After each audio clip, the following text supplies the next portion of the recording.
Welcome everyone to the Q&A session for our upcoming course, Norse Shamanic Practices to Restore Emotional and Physical Well-Being. The 7-week journey to find harmony amidst challenge through the creative, regenerative energies within you. I'm Lisa Bonis, and it's my honor to be hosting this Q&A conversation for the Shift Network, where we'll explore the teachings of Evelyn Rysdyk and address questions about her upcoming 7-week course, Norse Shamanic Practices to Restore Emotional and Physical Well-Being, which begins Tuesday, June 16th. And a little later, I'll explain how you can participate in the course, even if you can't attend the live sessions. That's not a problem. But first, I want to introduce our guest. Evelyn Rysdyk is an internationally recognized shamanic practitioner and best-selling author whose titles include The Norse Shaman, Spirit Walking, A Course in Shamanic Power, A Spirit Walker's Guide to Shamanic Tools, and The Nepalese Shamanic Path, Practices for Negotiating the Spirit World. Along with her writings, Evelyn is an impassioned teacher and a featured presenter for global online programs. And in just a few minutes, we're going to open up for your questions. But first, I want to welcome Evelyn, who's going to begin our time together by leading us in an opening practice. Welcome, Evelyn. It's so great to spend some time with you today.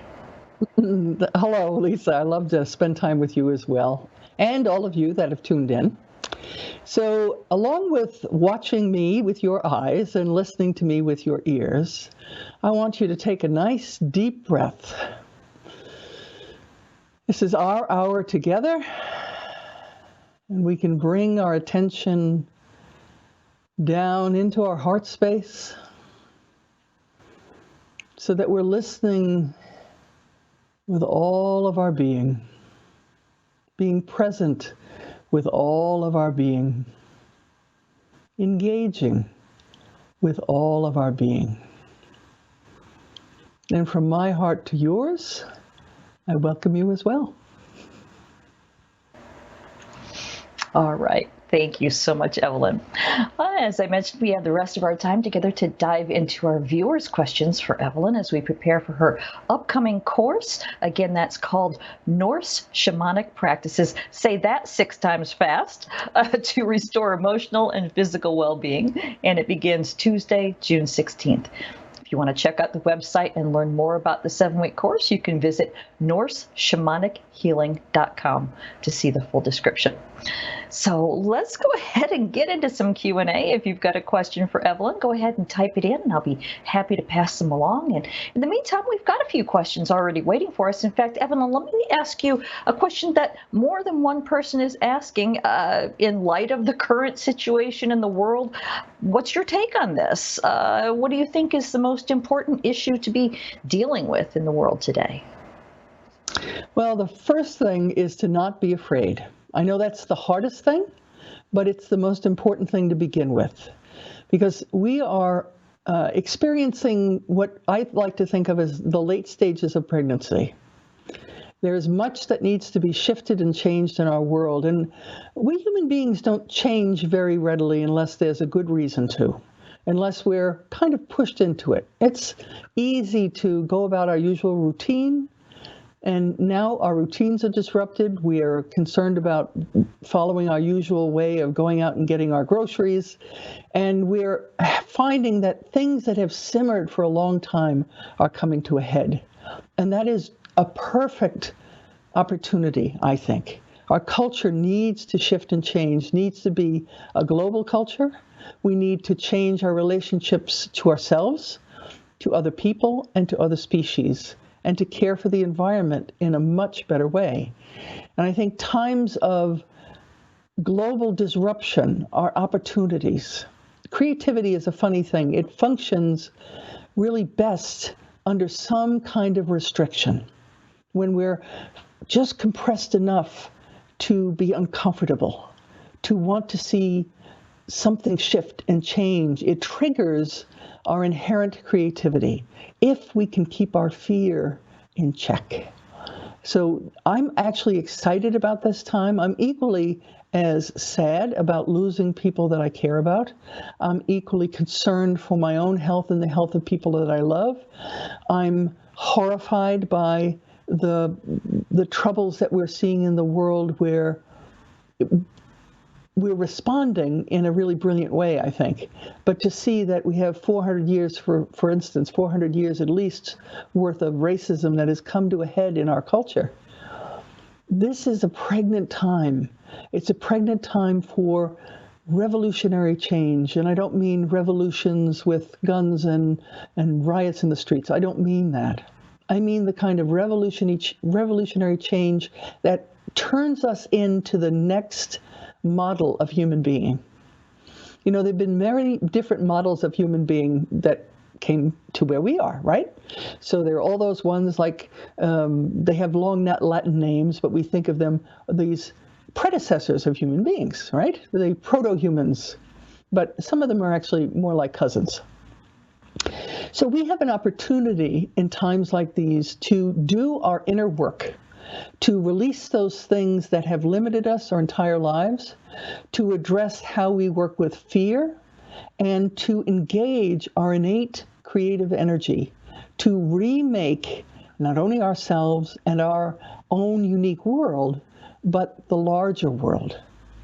I'm excited by this time in equal measure to being wide-eyed and wondering what comes next.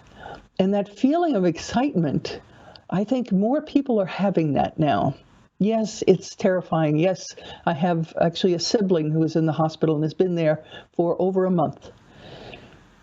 And she is going through her process of getting well, which is happening very slowly. My own mother is struggling with the fact that one of her daughters is ill and has been so ill for such a long time.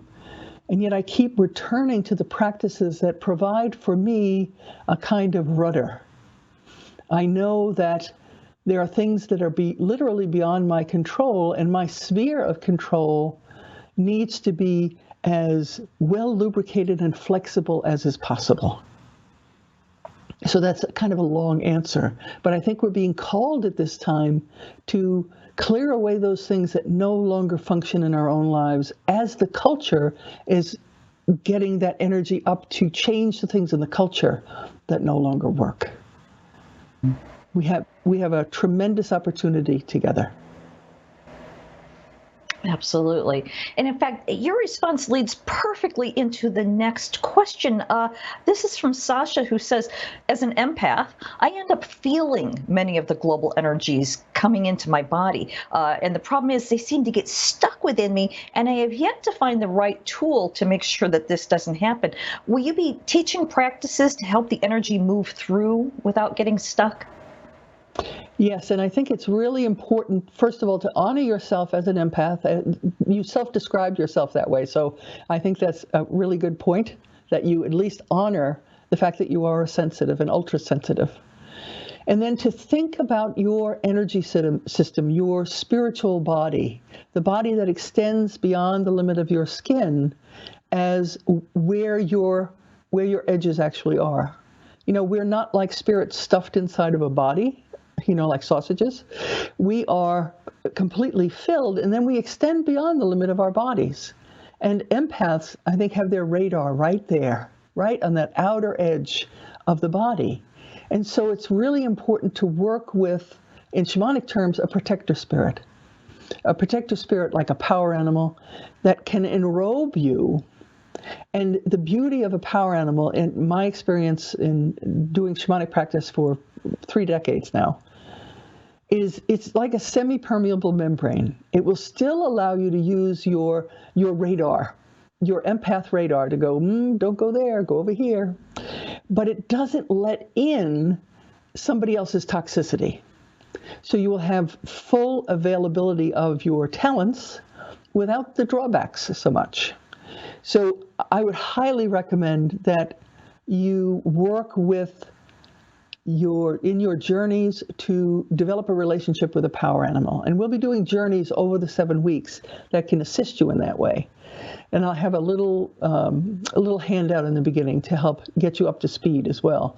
But what I love about a power animal is it provides protection without feeling stifled.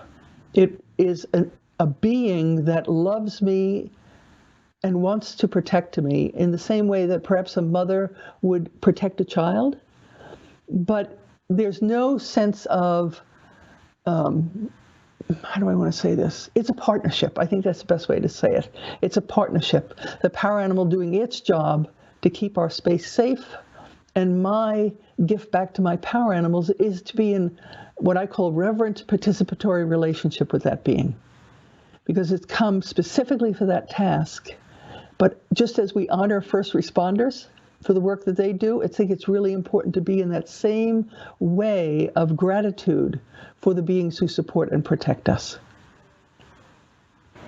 That's a long answer, but I think that's useful.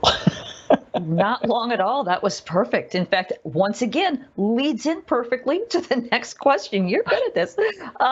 You talked about the dragon in your conversation with Stephen. And since we're talking about power animals, there's a few people who are wondering if you would talk a little bit more about what exactly is the dragon. I'd love to. First of all, I think of dragons in two ways. I think of them as a spirit, a being, and I also think of them as an archetype used to describe energy or a natural force. So imagine something that's kind of wedded together in this way, that it's a being, and it's also a way that our ancestors came up with to describe the forces of nature that were really beyond description. We relate best to beings that are bilaterally symmetrical, have two eyes, have a little nose, a mouth, ears. And that is a familiar way for us to interact with a being. And so we have created, in many ways, images for us to be able to cross the bridge to something that feels so different from us.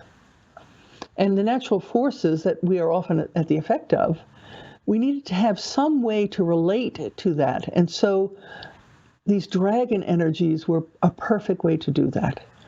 I also love the fact that dragons are usually described in waveforms. You see them, particularly the serpentine ones that you see in Northern Europe, really have the look of a sine wave. And so they represent a kind of vibration. In the statue, the stone carving that I was talking about in our opt-in call, our initial call, those serpents, those dragon serpents, because the same word orm in Old Norse means anything that sort of looks snake-like. So they use the same thing for dragons and also for serpents.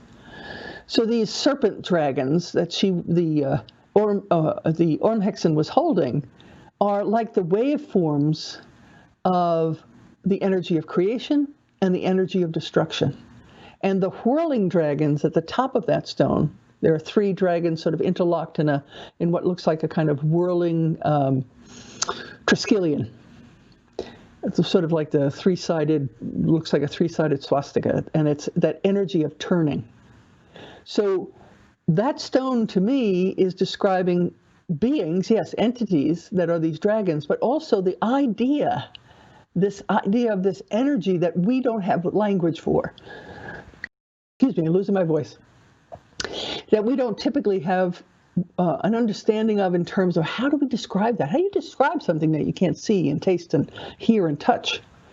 So our ancestors came up with these descriptions, and so we have a being now that represents it. The pollen is prolific in Maine right now, making me a little scratchy. So when you work with dragons, if you have them as power animals or you meet them in your journeys, start to think of them in both of those ways, that they represent, yes, they are a being that you interact with. You can have a conversation with them, perhaps you fly with them, whatever it might be. But the secondary piece is they are probably representing an energy for you to work with. And I would actually ask about that. If you are a journeyer and you work with dragons, ask, what energy do you represent? And how is it that I'm meant to interact with it? We think about that when people talk about their power animals, but we don't necessarily think about that when we're talking about dragons. And so that's what I would recommend. Think about them as an entity, as a spirit, with a name, more than likely, and also as a representative of a kind of energy that might be just the thing that you need to work with now. All right, perfect. So let's then talk about real world, for lack of a better phrase, animals.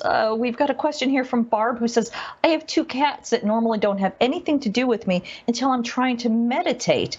They want my attention all of a sudden and only when I'm trying to meditate. So I guess the question is, what is it about being in an altered state of consciousness that makes your critters want to be near you? Mine are the same way. Well, just as we are attracted to, excuse me, sorry about that, folks. Just as we're attracted to people that just have good energy, you're kind of drawn to them if you're at a party or at a gathering. We all remember what those were like in our age of social isolation. You are drawn to somebody because they have this kind of energy that is attractive. And I don't mean sexually attractive necessarily, but they might have a joyful or a peaceful aspect that just draws you in. Our animals, our critters that live with us, they are drawn to that energy of meditation or journeying because suddenly you are not your ordinary self, you are more than your ordinary self. You are expressing much more of your fullness. You have quieted, in meditation, you quiet the chatter in your brain, and so you allow yourself to be in that expanded kind of state of being. And I know my cat loves to come when I'm journeying for the same reason. I'm with these beings that I know and love and trust, and I'm in my expanded self. And our animals really, to use that old phrase, they really grok it, They love that kind of soul, essential, expanded energy that we don't often express in our ordinary days. We're kind of mental in our ordinary days. We have a lot of chatter up here and we're busy multitasking and we're much more in our personality. And when we're doing our spirit work, we've stepped into the part of us that is probably more genuine, more real, even though it's less about the earth plane stuff. And animals relate to things that are real. Just like they don't want to hear conversation. That's not interesting to them. Maybe some dogs do because they think if you listen closely, they might give you a treat, right? So some dogs will be like, are you talking to me? Will I get a treat? Cats, on the other hand, are more like, prove to me you're interesting. And so we do that when we're meditating or when we're journeying. We have proved to the cat we are interesting, and they want to share in the energy. That's a beautiful way to explain it. Thank you. Prove you're interesting. Make you worth my time. Exactly. Yeah. This next question, we've actually got a couple different people asking this. For example, Jennifer is asking, what is unique to Norse shamanism that would make it a good complementary practice to other shamanic practices? And then Alma wonders, how is it different from ancestral Native American? Is there an upper, middle, lower world? In Norse shamanism, there are actually 9 realms, but they can be easily compartmentalized into lower world, middle worlds, and upper world. As far as Native American traditions, I will not speak about that because that is not my tradition, and I don't want to step on elders' toes when that is their tradition. So what I like about the Norse work is that it is very inclusive of the way our deep ancestors thought about the world. We hear a lot about Odin and Thor and Loki because we live in a patriarchal culture and they're kind of butch and they do swell guy things. But Norse shamanism has preserved a good deal of the divine feminine, much like the Paleolithic and Neolithic goddess figure, that mother goddess. Only in Norse culture, she was divided up into pieces, each one having their own sort of job description. So one is that it retains some of the quality of more ancient shamanism. It retains a sense of the divine feminine, the more you delve into it, the more you discover these fantastic beings that are referred to as giants. And giants are code in most Indo-European traditions. They're code for the ones that came before the gods, or specifically the ones that came before our gods. So they are talking about the indigenous traditions that were, in this case, in Northern Europe before the Indo-Europeans came. There were people there before, and they were powerful, and they knew stuff. That's what the code for giant is. And the fact that they retain an accessible access to the divine feminine that you can journey to, that you can learn from and develop a relationship with in the same way that you might with any teacher in the upper world or lower world, provides a kind of access that I find very useful. Secondarily, because it's my heritage, I studied shamanism all around the world. I've been doing this for over 30 years. And I've studied with Nepalese shamans. I've studied with people from Peru. I've studied with people from Siberia and Tuva. And first of all, you study with enough different traditions, you notice there's a thread that runs through all of them that is consistent. So that's one piece. The second thing, it kind of drove me to go, well, I wonder if there's any of those remnants left in the stories and myths told by my ancestors, my more recent ancestors, because we have to remember all of the traditions of the world are connected. As the further you go back, there are roots for all of it. And mythic stories are the way our ancestors preserved knowledge. So if you think about the mythic traditions of the Norse or the Celts or the West African people or the people of Southeast Asia or the people of Siberia, all of those packages of mythic stories hold pieces of a puzzle. They are the ancestors sending, like throwing a bottle into the sea of time with a message. And so each one of them has preserved pieces of the wisdom of our deep elders. Remember, if you go back far enough, there were only oral traditions. And storytellers would take those myths and tell them over and over and over again so people remembered the lessons that were in them. The Norse traditions in particular have stories about how the world ends. And it is something that the ancestors wanted us to remember. I think it's really key at this time. Our deep ancestors, particularly in Northern Europe, and this is, I'm sure, other places, it's just what I know best, struggled with climate change at the end of the Ice Age and several times in between when we had what was called little ice ages, where the volcanic eruptions in other parts of the world dimmed the sun so much that crops failed. They struggled with disease in the same way that we are experiencing right now globally, something that is invisible that can take away your life or the life of your loved ones, and for which there is no cure. They understood that battles, that warfare was part of the way the world ended in Norse mythology. And even though they were talking about how the world ended, they also talked about how it is reborn. And how it is reborn in Norse stories is that a particular goddess, Freya, who survives the end of the world, goes about doing ceremony. It translates into offering the sacrifices, which is how they did ceremony of gratitude to the deities in Norse tradition. So when they say attending to the sacrifices, she's doing shamanic ceremony. She's honoring the spirits of the land, the spirits of the air, the water, the fire, the spirit of the sun, the spirit of the earth under her feet. And what she does is contribute to a new world being born. And when that world is ready, two people that took shelter in the world tree, which is another common story around the world. It's the way shamans in many cultures travel between the realms.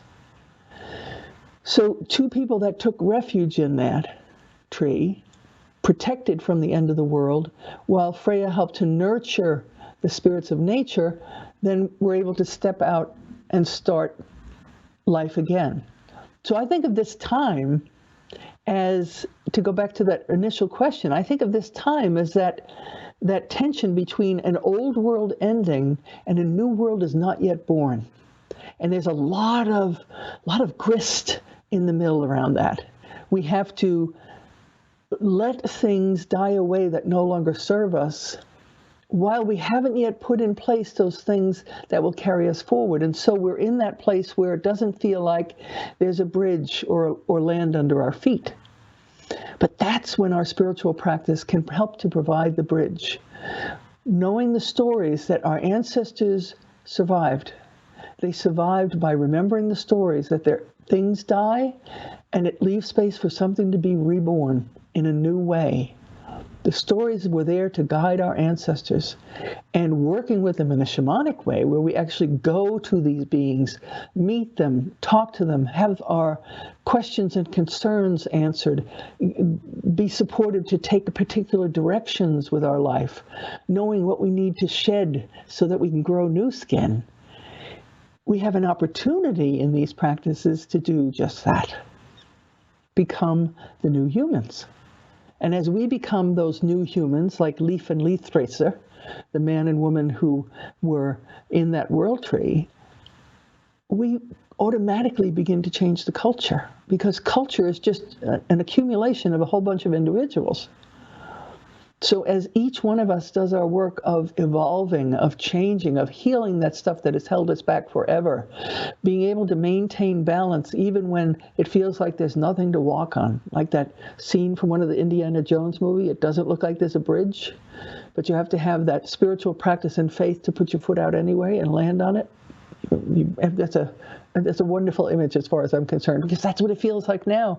We're having to put out our foot and put it down, and we hope something's there, and then, okay, we've taken a step. And then we can think about what our next step's going to be and work with the spirits that love us and care for us and so want us to be able to be these new kind of beings. I mean, the earth is crying for us to be those new kind of beings. So the spirits are there giving us all kind of support to make it so. Again, another very long answer. Not at all. Wow. Yeah. Well, for those of you who are just joining us, we're here with Evelyn Rysdyk, learning about her upcoming course, Norse Shamanic Practices to Restore Emotional and Physical Well-Being, which begins June 16th. And you can log on to NorseShamanichealing.com for all the details and to register. Let's go ahead and just keep plowing. There's some great questions coming in here. This is from Kelly, who wants to know, is it necessary to have Norse ancestry to get something out of this course? Absolutely not. Just because it was my tradition, my ancestors are Northern European, the stories that are in these myths and working with these beings that are in the Norse pantheon, they have universal stories to tell, and they have gifts for whoever comes to meet with them, in the same way that many people with European extraction go to work with Peruvian shamans, right?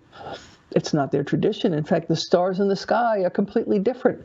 If you come from the north, you don't recognize the stars in the sky. You don't recognize the birds and animals. They're different from where you may live. And yet there are truths there that you can take into your life and not copy them, not take them just as rote ceremonies or a rote way of being. You take them into yourself and you see, what is it that makes sense to me? What is it that I can work with? What is it that can support me to take my next step forward? So I welcome anyone from any tradition and from any continent to come and learn what this particular shamanic parcel of wisdom can offer you. And then I want you to take it and make it your own. Weave it in with your West African traditions, with your Peruvian traditions. Weave it in what you learn from the teachers in Australia. Weave it all together to make something that feels solidly your own, that works in your own life, with your own challenges, with your own joys. Because that's when it really, when the rubber meets the road. You know, when you are practicing a tradition that to you feels living, not that you're practicing something just that you were taught, but you have engaged in a relationship with spirit so that you now can move forward with a sense of, okay, I can do this. I can do life in a better way. I can be a better person. All right. Wow. Thank you. Now, this is a question that, again, plenty of people are sending in, mostly when you were talking about using the Indiana Jones analogy about stepping forward without having any idea what's there in front of you. And the acknowledgement that this is terrifying, or it can be. So how do we move forward, overcoming fear, moving through fear? How do you view that? I'm of a mind that if you are fully present in the moment and you use the tools to expand your consciousness, fear takes up a lot less space in your life. It is not that you are completely without fear and you feel bulletproof, because that's foolish. But when you have developed relationships with the spirits, particularly the spirits of the earth, and a good solid relationship with teachers and a power animal, you have a kind of spaciousness, not only around you, but inside of you. I think spiritual practices in general, and I'm speaking specifically about shamanic practice, gives me the opportunity to look at what else is in my arena besides my fear, first of all. Yes, I'm afraid, and I don't ever use fear as a yes, but. Yes, and. Yes, I'm afraid, and what is it that is needed right in this moment? If we asked ourselves that more often, I think, all right, breathe, yes, I'm afraid, but what else is available right now? And that's easy to do if you go outside, even in your yard, or you go out on your little balcony if you live in an apartment, or just through an open window. Welcome nature back into your heart. For even when we're terrified, the sun comes up in the morning, the birds, here is springtime where I am, so the birds are all singing their territorial songs, and so there's music up until very late, 9:30 at night, the birds are still singing. It's been wet enough, so now the frogs are singing outside. And they sing right outside my office window.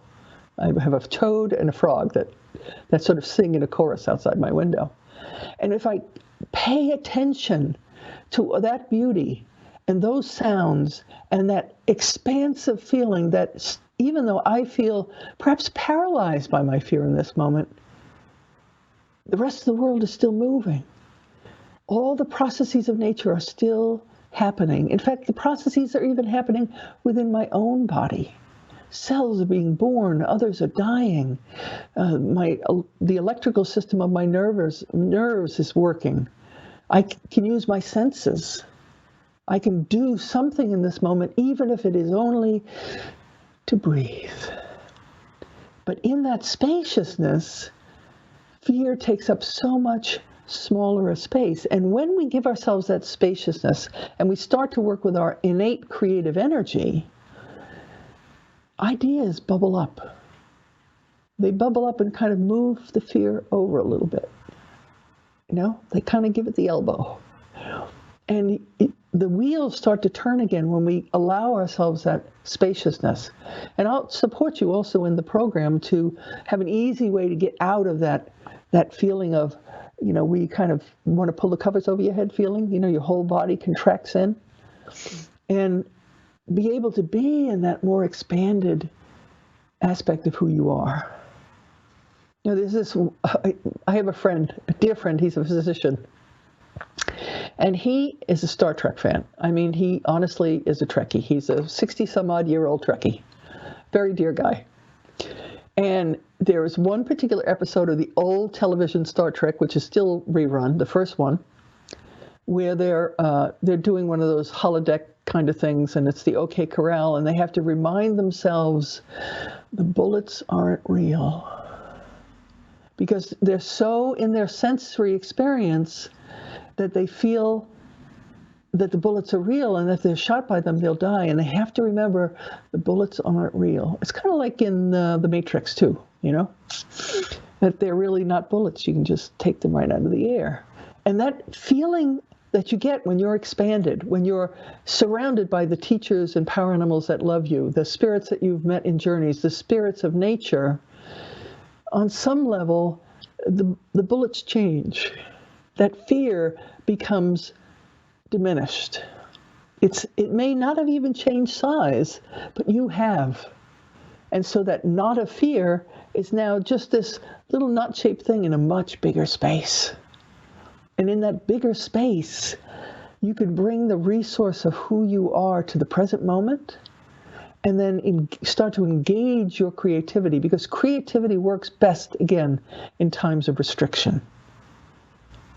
It's a resource that our ancestors used to solve problems, to troubleshoot, to go, all right, how can I do this? And all of us have that as standard equipment. We came with that. It's like, it's an onboard, it's like having air conditioning in your car. It's like, it came with the car. Creative energy came with you. You were born with it. It's part of your birthright. And being able to access that and use it is part of what this program is going to be about. Because that's part of making this new world, making yourself into a new human. And it's an adventure, even though, no real adventure comes without a feeling of peril. Otherwise, it wouldn't be an adventure. If you were taking your usual walk, that's not an adventure. It's when you start sailing a little off your map that it becomes an adventure.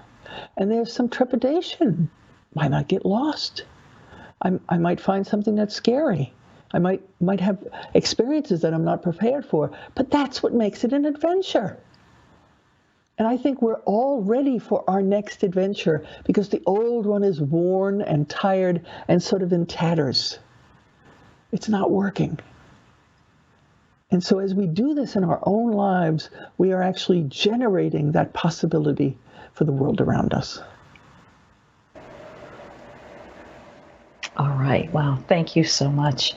I'm looking at the clock here. We have time for a few more questions, but before we take those, I want to go ahead and give a few details about the course itself. Evelyn has mentioned a few details about it, but let me go into a little more detail. Once again, it's called Norse Shamanic Practices to Restore Emotional and Physical Well-Being. And this is going to be just a fascinating 7-week journey with Evelyn under her expert guidance, where you'll experience the restorative creative energies of the cosmos accessed by shamans and alive and mythical goddesses to overcome obstacles and create balance within and around you.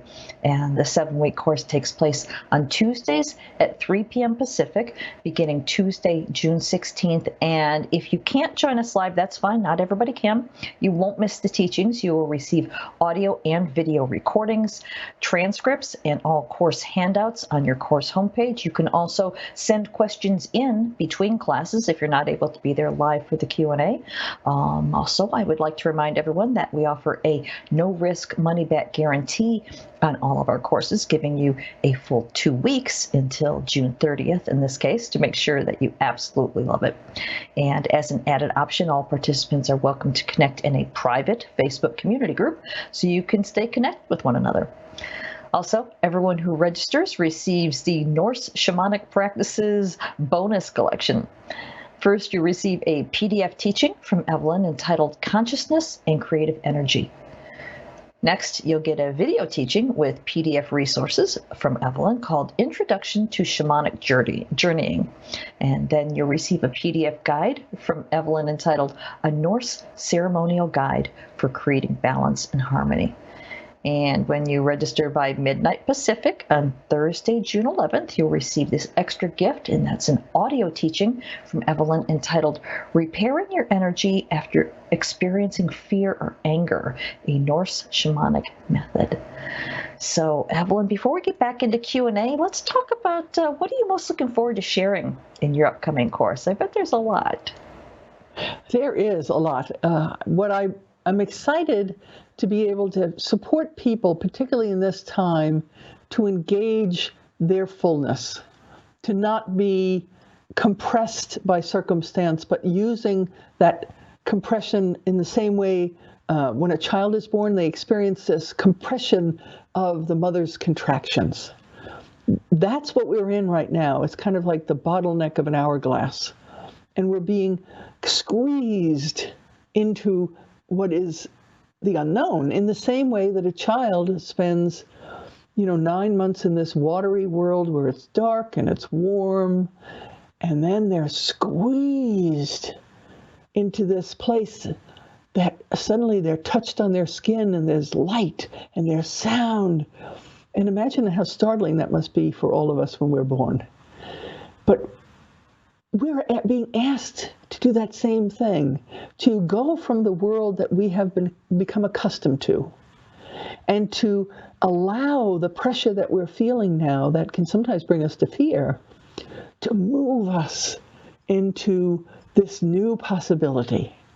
And it'll be this journey with several of the Norse goddesses that will take us on a journey of releasing that which is no longer beneficial, and then teaching us how to use aspects of ourselves that we probably haven't used yet. New tools that lie just waiting inside. How to exercise these tools. And at the very last time that we're together, we're going to do a live ceremony where we get to actually make a figure that represents our new self. And it'll be something that can be put out on the land, because we're going to make them of earth, and we're going to put seeds in them, and then when they're dry, we'll put them out on the land as an offering, and something may very well grow from them. So we'll be doing that together, an actual physical ceremony as a part of it. We do virtual ceremonies together, of course, all through the course. But the last time we'll have an opportunity to actually do something physical together. So I'm excited about that. All right, perfect. I'm glad you mentioned that, because somebody was asking, will we be doing journeying in each of the modules? And you just answered that. Thank you.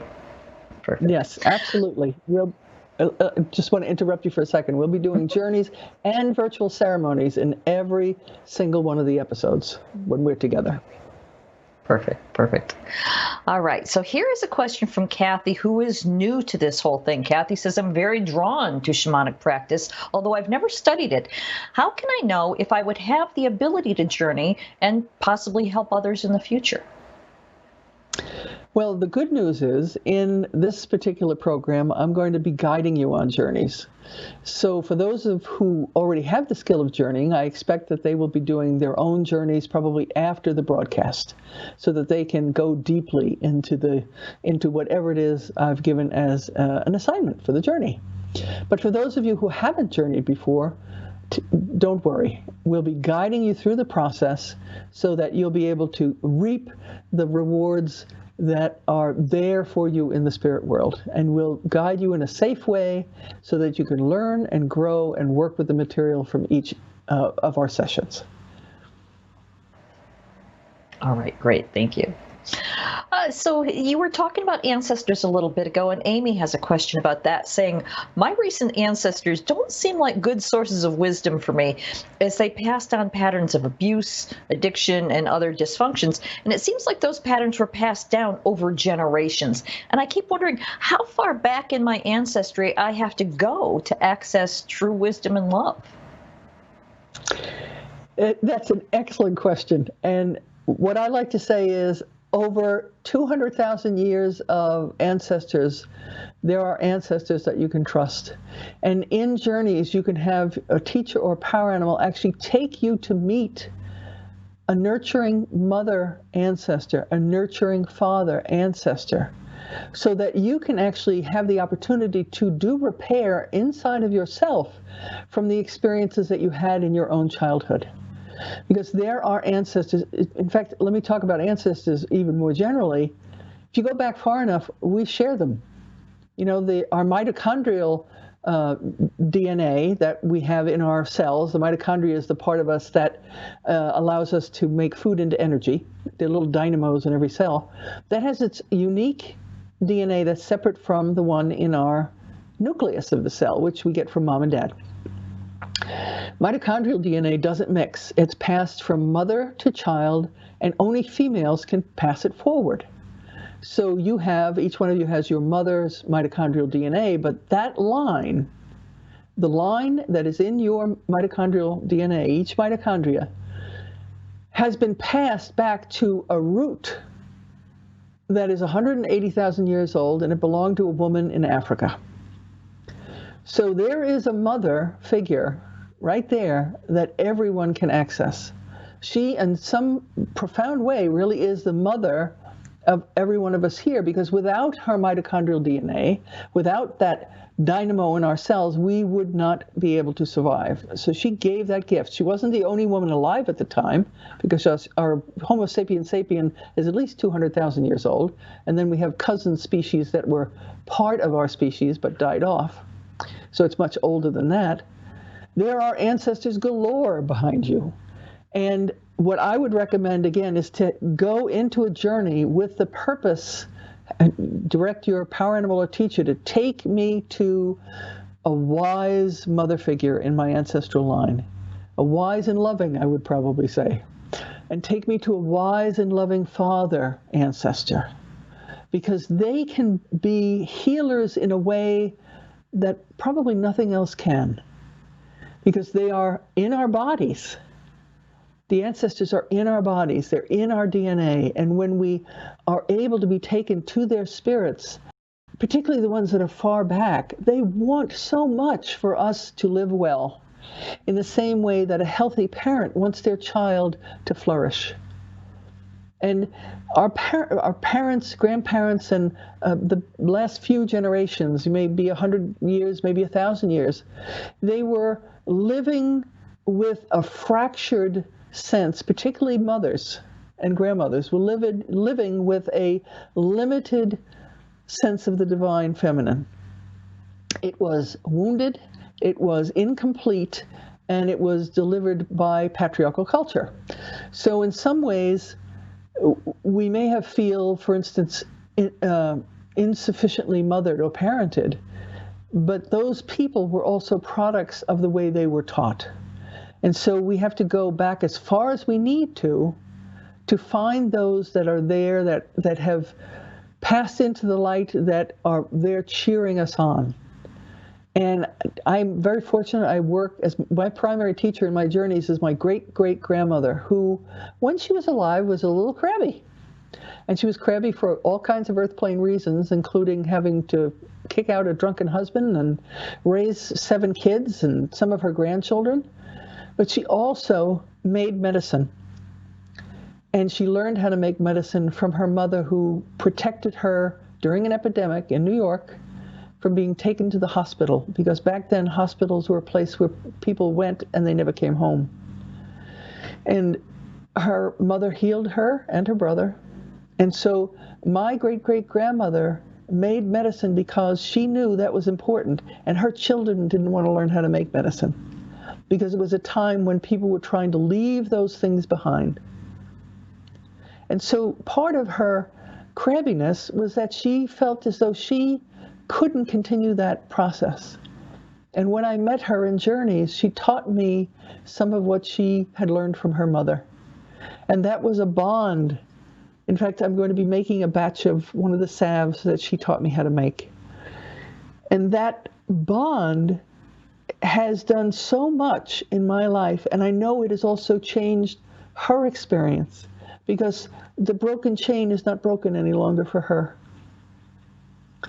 And for me, I have found a source of wisdom beyond. I was fortunate to have loving parents and grandparents, but even beyond those people, I now have this resource in the spirit world who doesn't have any limitations, because people all have limitations when they're living in their personalities.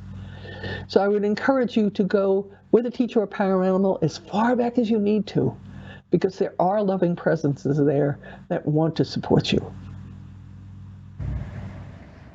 All right, beautifully stated. Thank you so much for that. Let's go to a question here from Natalia that says, are there specific initiations to work with deities that we need to respect and explore?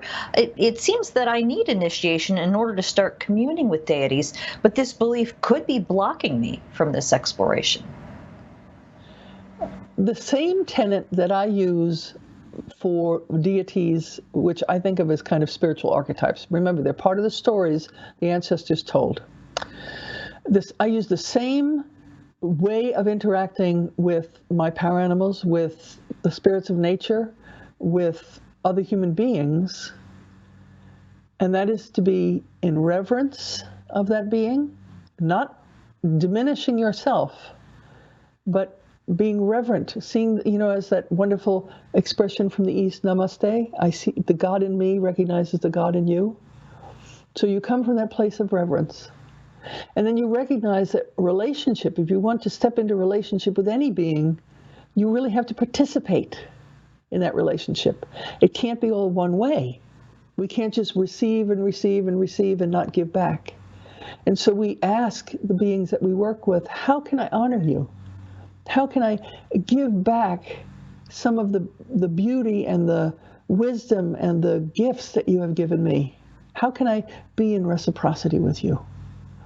And so if we follow those tenets kind of across the board, and there are things that we can learn. It's very different than the way we were raised. We come from a place of gratitude, and we step into reverent, participatory relationship with all beings. Basically, you can't go wrong. If you treat the people around you with reverence, even if they're driving you up a wall, and there are plenty of opportunities for people to drive you up the wall, we know this. But if you recognize that they may be operating from a complete unawareness of their own divinity, most people are.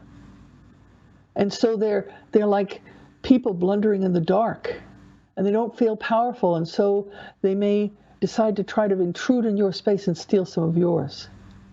But it's coming from a place of lack. It's coming from a place of ignorance. It's coming from a place of loss. And when we take a breath, and it's important to do that, we may want to react, but when we go into gratitude, then we have an opportunity to respond. And when we respond, we can step into reverent participatory relationship. And then we're getting into the real wealth that a relationship provides, whether it be with a teacher, with something in the natural world. And there are no things in the natural world, they're all beings. To a shaman, everything is alive, so the stones by the river are all beings. The river itself is a being, the tree is a being. No, there are no its, there are only whos. So as we step into relationship with all these whos that are around us, we first of all find out we're not alone. We find out that we are surrounded by wisdom, and that when we feel at the end of our rope and we've tied a knot and we're still holding on, there are beings that we can turn to that can assist us. And they don't tell us what to do. We don't blindly follow, but they provide possibilities for us to go, that might be a really good idea. I think I should do it that way. But we always have that choice, because we are an equal member in that relationship. We are equal partners with the spirits. We are equal partners with the earth.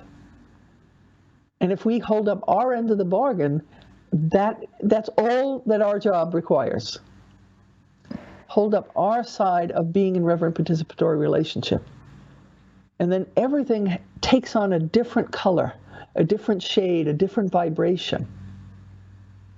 And it is a practice, heaven knows. It's not something that you get right away. You may get the idea of it right away, but it takes practice to be in reverent participatory relationship, particularly with difficult people. But I take those as challenges. My partner laughs because whenever we go someplace and there's a surly service person, and they be surly for all kinds of reasons, my job is to love on them hard. And I may have to do that several times, but if I love them enough, something changes. Because I find if you receive people Receive them where they are. That's one of the greatest gifts you can give someone. All right. Wow. That is such wonderful advice. Thank you, Evelyn. This has been such a fantastic conversation. Again, I just love spending time with you. I want to thank our viewers for being with us today and for all of your fantastic questions. Once again, Norse Shamanic Practices to Restore Emotional and Physical Well-Being begins Tuesday, June 16th. And again, you can visit NorseShamanichealing.com to learn more and to register. So, Evelyn, before we cut you loose, do you have any final words for our viewers? Just to take heart. I know that you are seeing things around you that frighten you. You're seeing things around you that make you angry, which is just another face of fear. And it's important to know that this is our time in the birth canal. And that if we hold that heart sense of who we are, if we hold in our being that we are moving through into something better and that we're all participating in making it better, then this can be an incredible, joyful time. Yes, there will be sadnesses as a part of that. That is the nature of life. But if we hold in our hearts that we have the capacity to be reborn as new people, to have our culture be reborn, to live in this world in such a way that no one or other being suffers. We may not be able to avoid pain, but suffering is unnecessary. To be able to do that and hold each other as sacred, that is the greatest challenge that we're faced with right now, and I believe that we have the capacity to do it. We have so much brilliance in us as human beings. We have so much creativity in us as human beings. And all we need to do is to call that forth. Call the highest and best part of yourself to ordinary life. Bring your heart to everything that you engage in. And be kind to those that you meet. Because your being kind and receiving them right where they are may change the entire trajectory of their lives. You are far more powerful than you believe, and I want to support you to know that the next time we're together. All right. Well, thank you again, Evelyn. It's been lovely speaking with you today. Thank you so much for being here. And thank you, Lisa. It's always a pleasure. Indeed. And I also want to thank everyone for joining us today. Once again, on behalf of all of us at the Shift Network, I wish you well and look forward to having you on this course or perhaps another one in the future. Have a great day, everyone.